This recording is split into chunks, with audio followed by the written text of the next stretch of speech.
finalmente.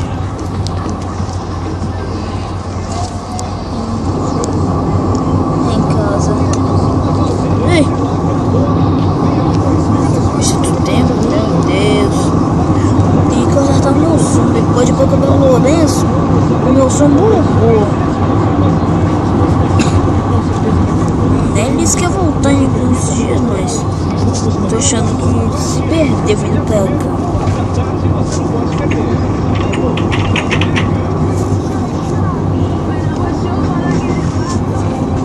Eu ouvi falar que algumas pessoas caindo do avião são bandidos, então eu tenho que ficar bem alerta. Tem uma espada. Deixa eu ver. Essa espada aqui tem essa roupa aqui. É uma roupa armadura.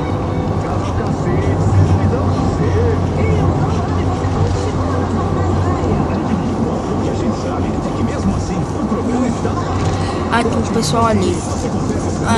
É aquele tripulante que eu falei. Ei! Glaudson!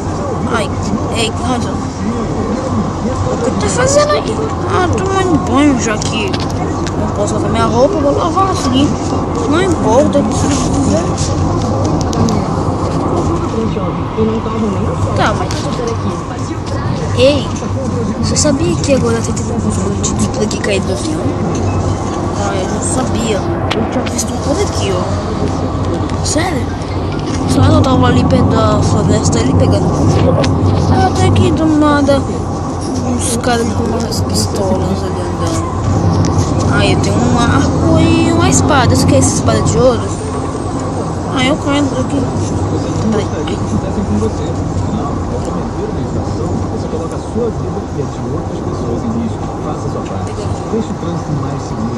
Prefeitura do Rio 7. Mas cadê?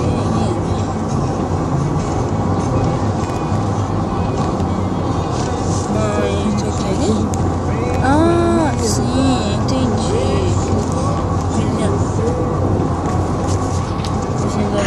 Desculpa, Glaudson, que tava voltando pra lá. Ai.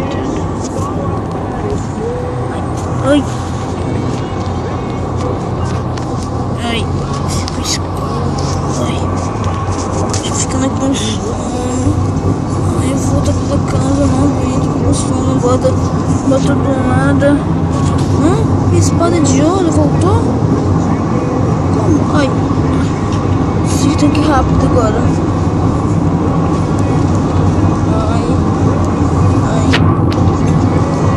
Tô passando mal.